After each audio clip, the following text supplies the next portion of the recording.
the next step in the process, we're going to want to polish off what we did with that product. And you just use a rag and take off, just buff it to a shine. And you'll see that the frets will really start to sparkle.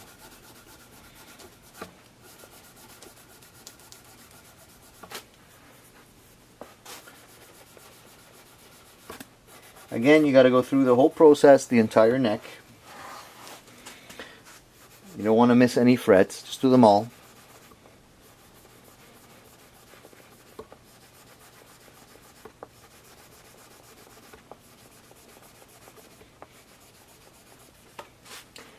At the end of the process, you should have some black gunks left over on your rag.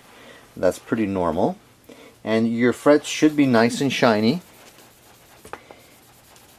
That's what you want.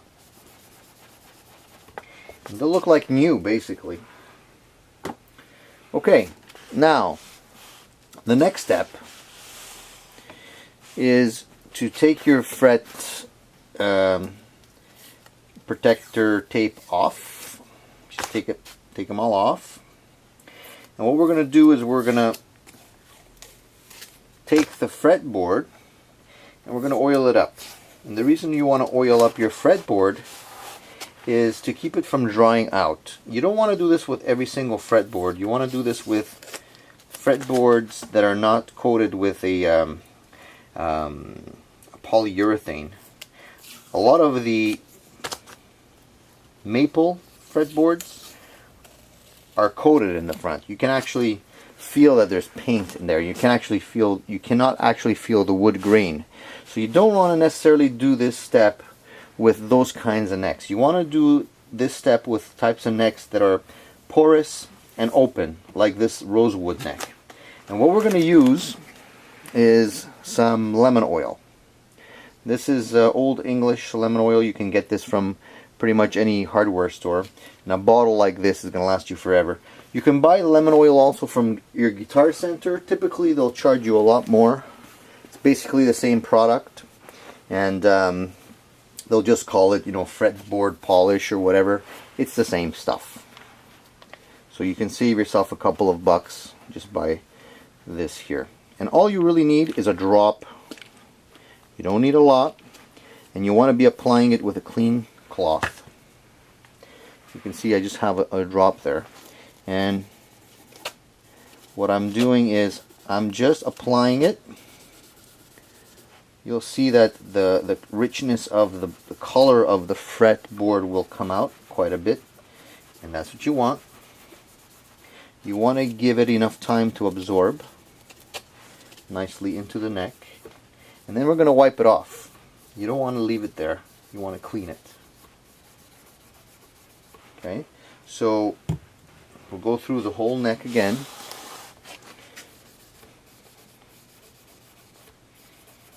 And you don't want, like I said, you don't want to overdo it, because this stuff it's good for the wood, but you don't need a lot.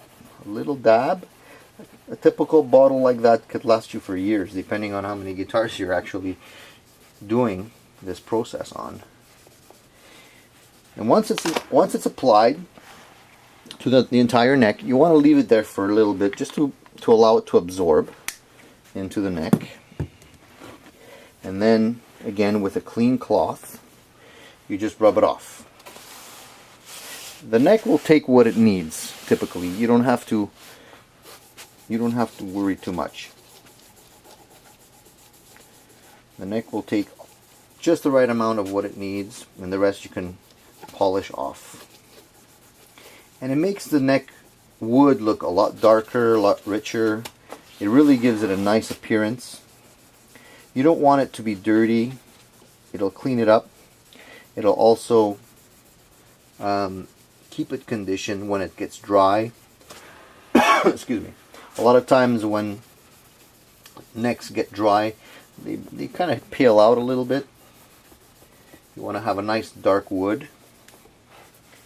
And it keeps the fretboard wood moist a little bit.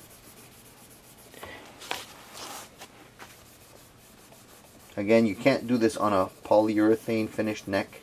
So if you have a maple neck, you have to really make sure that it's not treated with polyurethane. A lot of the old Stratocaster necks or the reissue necks have a pretty thick layer of poly on there. There we go. So our neck is treated nicely now.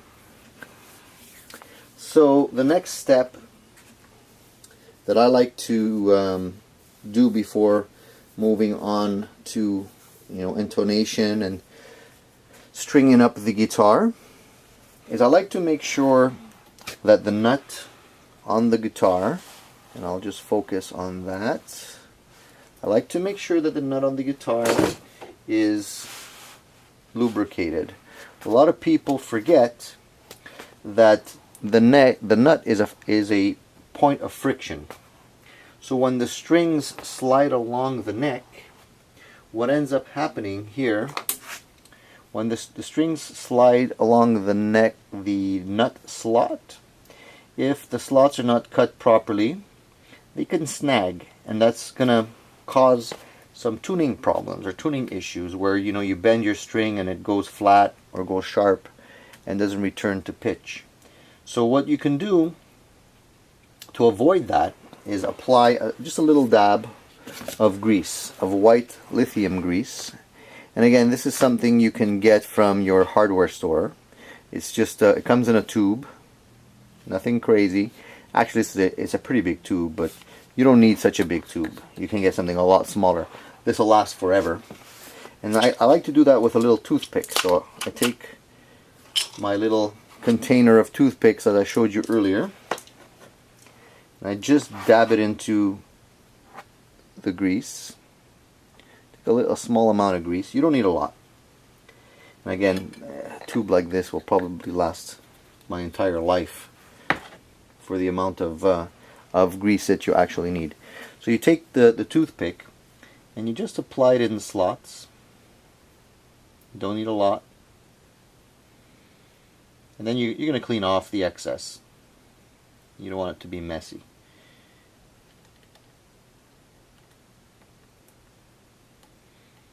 And all you really want to do is get a little bit of grease inside the slot there. That's all you need to do. And then just polish off the excess like that. And you're done. So I think that's pretty much the setup process for the neck at this point. I think that once you do these few steps that I've shown you today, you should be ready to go unless you have any kind of major issues with a neck. The only other issue you want to be able to see is make sure that there's no warping in the neck. That means, you know, actual warping from side to side where your neck is doing this. You don't want that. Your neck has to be perfectly straight when you're viewing it. And you want to basically look at the neck top down. So you want to take it and you want to look at it, staring at it from the nut side all the way down the fretboard, and it should be perfectly straight. The only thing that you really want to see is a very small concave curve in your neck, and I mean very, very slight, when you actually have the strings installed. And we'll look at that when we get to the stringing up the instrument.